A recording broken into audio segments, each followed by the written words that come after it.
है कि 2026 में आपके जीवन में हर बंद दरवाजा खुलेगा, क्योंकि आपका रक्षक, आपका चरवाहा, आपका सहारा, आपका उद्धारकर्ता, आपका पिता प्रभु यीशु मसीह आपके साथ है।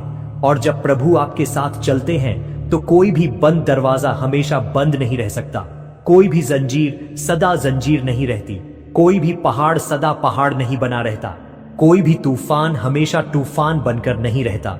क्योंकि जब यीशु व्यवस्था देते हैं, जब यीशु बोलते हैं, जब यीशु मार्ग खोलते हैं, तब असंभव भी संभव हो जाता है। हे प्रभु, जैसा लिखा है प्रकाशित वाक्य 3 और 8 में, देख मैंने तेरे सामने खुला हुआ द्वार रखा है जिसे कोई बंद नहीं कर सकता। मेरे प्रिय, यह वचन आज आपके जीवन पर बोला जा रहा है। यह किसी और के लिए नहीं, यह आपके लिए है।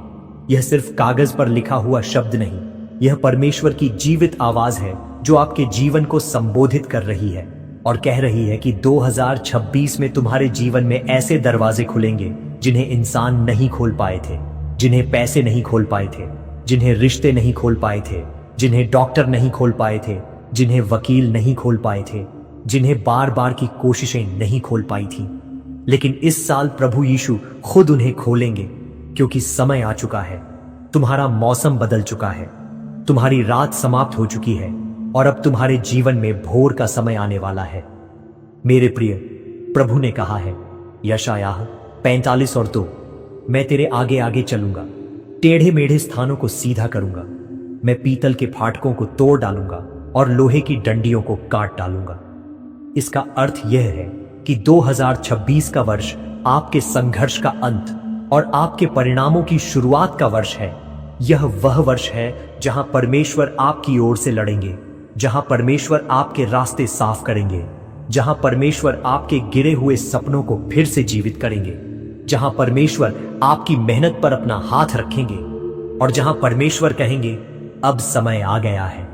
हे प्रभु यीशु, मैं इस सुनने वाले के ऊपर घोषणा करता हूं कि 2026 में असंभव संभव में बदलेंगे, अस्वीकार स्वीकार में बदलेगा, रोका हुआ प्रवाह खुल जाएगा, बंद हुआ काम फिर से उठेगा, रुके हुए पैसे आना शुरू होंगे, असफलता सफलता में बदल जाएगी, डर विश्वास में बदल जाएगा, चिंता शांति में बदल जाएगी, कमजोरी सामर्थ्य में बदल जाएगी, बीमारी चंगाई में बदल जाएगी, टूटन महिमा में बदल जाएगी।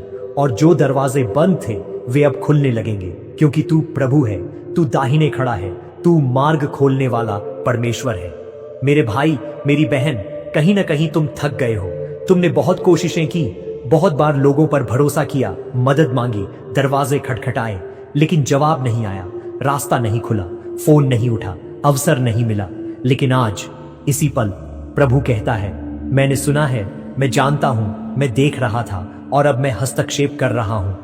कभी कभी परमेश्वर जानबूझकर सब कुछ शांत कर देता है ताकि हमें पता चले कि हमारा सहारा इंसान नहीं, हमारा सहारा संसार नहीं, हमारा सहारा पैसा नहीं, हमारा सहारा स्थिति नहीं, हमारा सहारा केवल और केवल यीशु है। मेरे प्रिय, भजन संहिता 121 अध्याय 1 पद 2 कहता है, मैं अपनी आंखें पर्वतों की ओर उठाता हूं, मेरी सहायता कहां से आएगी? मेरी सहायता यहोवा की ओर से आती है, जिसने आकाश और पृथ्वी को बनाया। इसका अर्थ यह है कि मदद वहां से आएगी जहां से असंभव संभव होता है, जहां से चंगाई आती है, जहां से मार्गदर्शन आता है, जहां से भविष्य सुरक्षित होता है, जहां से बोझ हटते हैं, जहां से आंसू पोंछे जाते हैं, जहां से जीवन बदलता है। अब मेरे साथ यह प्रार्थना धीरे धीरे दोहराएं, विश्वास के साथ, आंसू के साथ, भरोसे के साथ। हे प्रभु यीशु, मैं तुझे पुकारता हूं, मैं तुझे अपना जीवन सौंपता हूं। इस 2026 में मेरे आगे तू चल, मेरे रास्ते खोल, मेरे संघर्षों को रूपांतरित कर, मेरी जंजीरों को तोड़, मेरे बंद दरवाजों को खोल, मेरे घर में शांति उतार, मेरे परिवार को आशीष दे, मेरे शरीर को चंगा कर, मेरे मन को स्थिर कर, मेरे टूटे आत्मविश्वास को उठा, मेरे वित्तीय क्षेत्र में प्रगति ला, मेरी नौकरी, मेरे व्यापार, मेरे भविष्य पर अपना हाथ रख। हे प्रभु, यह वर्ष मेरा ब्रेक थ्रू वर्ष होगा, क्योंकि तू मेरे साथ है। और मेरे प्रिय भाइयों और बहनों, जब हम इस 2026 के लिए परमेश्वर की प्रतिज्ञाओं को अपने जीवन में स्वीकार करते हैं, तो हमें यह भी समझना होगा कि परमेश्वर के वचन सिर्फ पढ़ने के लिए नहीं, बल्कि हमारे जीवन पर बोले जाने के लिए हैं। क्योंकि बोला हुआ वचन वातावरण बदल देता है। बोला हुआ वचन परिस्थितियों को चुनौती देता है। बोला हुआ वचन अदृश्य संसार को हिला देता है। और जब एक मसीही व्यक्ति विश्वास के साथ वचन को घोषित करता है तो स्वर्ग उसकी ओर से सक्रिय हो जाता है। आज प्रभु आपको बुला रहा है कि बोलो, विश्वास करो और चलते रहो, क्योंकि टूटे हुए सपने फिर से उठ सकते हैं, गिरे हुए सपने फिर से खड़े हो सकते हैं, रोके हुए आशीर्वाद फिर से जारी हो सकते हैं और बंद हुई चीजें फिर से खुल सकती हैं। मेरे प्रिय, यूहन्ना 14 और 27 में प्रभु यीशु कहते हैं, मैं तुम्हें शांति दिए जाता हूं, अपनी शांति तुम्हें देता हूं। जैसा संसार देता है वैसा मैं तुम्हें नहीं देता। तुम्हारा मन न घबराए और न डरे। यह वचन आज आपके लिए है। यह वचन आपके मन में उतर रहा है। यह शांति आपके विचारों को स्थिर कर रही है। यह शांति आपके अंदर चल रहे तूफानों को रोक रही है। यह शांति रात में नींद बहाल कर रही है। यह शांति आपको भविष्य के डर से मुक्त कर रही है, क्योंकि प्रभु की शांति आपको संभालती है, ढांकती है और आपको स्थिर खड़ा रखती है। मेरे प्रिय, यशायाह 41 और 10 में लिखा है, मत डर क्योंकि मैं तेरे संग हूं। इधर उधर मत ताक क्योंकि मैं तेरा परमेश्वर हूं। मैं तुझे दृढ़ करूंगा, मैं तेरी सहायता करूंगा। मैं अपनी धार्मिकता के दाहिने हाथ से तुझे संभाले रहूंगा। इस वचन को सिर्फ पढ़ने के लिए नहीं दिया गया, बल्कि यह वचन आपकी रीढ़ की हड्डी की तरह आपको थामने के लिए दिया गया है।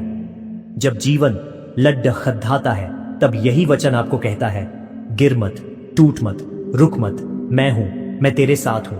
और जब सर्वशक्तिमान कह देता है कि मैं तेरे साथ हूं, तब कोई भी शक्ति, कोई भी इंसान, कोई भी हमला, कोई भी दुष्ट आत्मिक योजना आपके विरुद्ध स्थिर नहीं रह सकती। हे प्रभु, मैं आज इस सुनने वाले भाई बहन के जीवन पर प्रार्थना करता हूं कि 2026 में तू उनके जीवन से हर भय, हर चिंता, हर मानसिक बोझ, हर आत्मिक बंधन, हर दुष्ट योजना, हर असफलता की जंजीर, हर बीमारी का तीर, हर वित्तीय हमले को यीशु के नाम से तोड़ दे। यह वर्ष हार का नहीं, यह वर्ष जीत का होगा। यह वर्ष रुकावट का नहीं, यह वर्ष प्रवाह का होगा। यह वर्ष अशांति का नहीं, यह वर्ष शांति का होगा। यह वर्ष कमी का नहीं, यह वर्ष प्रचुरता का होगा। यह वर्ष डर का नहीं, यह वर्ष साहस का होगा। यह वर्ष आंसुओं का नहीं, यह वर्ष गवाही का होगा। यह वर्ष प्रतीक्षा का नहीं, यह वर्ष परिणामों का होगा। यह वर्ष हार का नहीं, यह वर्ष पुनर्स्थापना का होगा। यह वर्ष ठहराव का नहीं, यह वर्ष उन्नति का होगा। मेरे प्रिय, आज प्रभु कह रहा है, मैं तेरे घर में प्रवेश कर चुका हूं, मैं तेरे परिवार में काम कर रहा हूं, मैं तेरे बच्चों के भविष्य पर हाथ रख रहा हूं, मैं तेरी नौकरी और व्यवसाय में हस्तक्षेप कर रहा हूं, मैं तेरे स्वास्थ्य में चंगाई ला रहा हूं, मैं तेरी प्रार्थनाओं का उत्तर दे रहा हूं। चाहे परिस्थितियां अभी न बदली हों, पर विश्वास रखो, माहौल बदल चुका है, मौसम बदल चुका है, दिशा बदल चुकी है और स्वर्ग ने आपके बारे में निर्णय ले लिया है। हे प्रभु यीशु, जैसा लिखा है भजन संहिता 34 और 17 में, धर्मी दुहाई देते हैं और यहोवा सुन लेता है और उन्हें उनके सब संकटों से छुड़ाता है। प्रभु, आज जो रो रहा है उसे उत्तर दे, जो थक गया है उसे सामर्थ्य दे, जो टूट गया है उसे उठा, जो भ्रम में है उसे दिशा दे, जो असुरक्षा में है उसे आश्वासन दे, जो रास्ता खोज रहा है उसके सामने मार्ग खोल दे, जो मदद मांग रहा है उसके जीवन में मदद भेज दे, जो प्रार्थना कर रहा है उसकी प्रार्थना का उत्तर दे। मेरे प्रिय, याद रखो, आप अकेले नहीं हो। आपकी लड़ाई आप अकेले नहीं लड़ रहे। आपका दर्द परमेश्वर जानता है। आपका